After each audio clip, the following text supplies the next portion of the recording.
सहारा enterprises तुमच्या स्वप्नातली गाडी आता कमी किमतीत. इचलकरंजी शहरालगत असलेल्या कबनूर चंदूर रोडवर कोन्नूर पार्कमधल्या सहारा एंटरप्राइजेस इथं पश्चिम महाराष्ट्रातली विविध बँका आणि फायनान्स कंपन्यांनी जप्त केलेल्या जुन्या दुचाकी आणि चारचाकी गाड्यांची विक्री केली जाते. शोरूम किमतीपेक्षा 25 ते 50% कमी दरात, उत्तम स्थितीत आणि संपूर्ण कागदपत्रांसह त्वरित डिलिव्हरी. दुचाकी 20,000 पासून पुढे तर चारचाकी 50,000 पुढे. आपल्या पसंतीची कार किंवा बाईक आता अगदी परवडणाऱ्या दरात घेऊन जा. विश्वास, पारदर्शक व्यवहार आणि उत्तम सेवा हेच आमचं वैशिष्ट्य. पत्ता Konnur park, Kabnur Chandur road, Ichalkaranji. Proprietor Rajubhai Ajgar. संपर्क 8055810910 आणि 9860785786. सहारा एंटरप्राइजेस, दर्जा, विश्वास आणि बचत यांचं परिपूर्ण ठिकाण.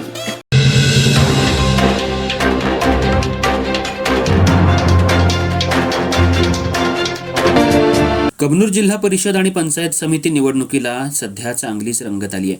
संपूर्ण परिसरात प्रचार फेऱ्या, कॉर्नर सभा आणि बैठकांमधून राजकीय वातावरण तापलंय.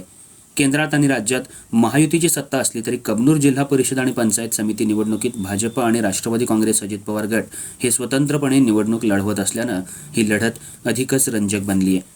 या मतदारसंघातून राष्ट्रवादी काँग्रेस अजित पवार गटाकडून जिल्हा परिषदेसाठी ॲडव्होकेट शरद शिंदे हे अधिकृत उमेदवार असून पंचायत समिती पूर्व विभागातून अनुराधा पाटील तर पश्चिम विभागातून अशोक पाटील निवडणुकीच्या रिंगणात उतरले आहेत. महाविकास आघाडीकडून जिल्हा परिषदेसाठी लखन कांबळे, पंचायत समिती पूर्व विभागातून वहिदा मुजावर आणि पश्चिम विभागातून विशाल दंडवते यांना उमेदवारी देण्यात आली आहे. तर भाजपकडून जिल्हा परिषदेसाठी कुमार कांबळे, पंचायत समिती पूर्व विभागातून गौराबाई काडाप्पा आणि पश्चिम विभागातून प्रकाश पाटील हे उमेदवार निवडणूक लढवत आहेत. कबनूर जिल्हा परिषद आणि पंचायत समितीच्या राजकारणात सध्या वेगळंच वळण दिसून येते. राष्ट्रवादी काँग्रेसचे नेते आणि उपमुख्यमंत्री अजित पवार यांच्या निधनानंतर सहानुभूतीच्या पार्श्वभूमीवर राष्ट्रवादी अजित पवार गटाला मोठ्या प्रमाणात सहानुभूती मिळत असल्याचं चित्र आहे. प्रचारादरम्यान नागरिकांकडून राष्ट्रवादीच्या उमेदवारांना वाढता प्रतिसाद मिळत असून मतदारांचा कल स्पष्टपणे राष्ट्रवादीकडे झुकताना दिसतोय. राजकीय जाणकारांच्या मते सध्याच्या स्थितीत राष्ट्रवादी काँग्रेस अजित पवार गट आघाडीवर असल्याचं चित्र आहे.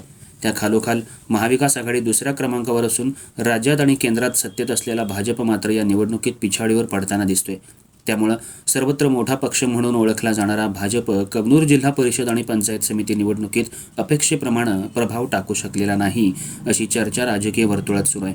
एकूणच केंद्रात आणि राज्यात महायुतीची सत्ता असली तरी स्थानिक पातळीवर कबनूर जिल्हा परिषद आणि पंचायत समिती निवडणुकीत वेगळंच राजकीय समीकरण तयार होत असल्याचं चित्र स्पष्टपणे दिसून येतंय.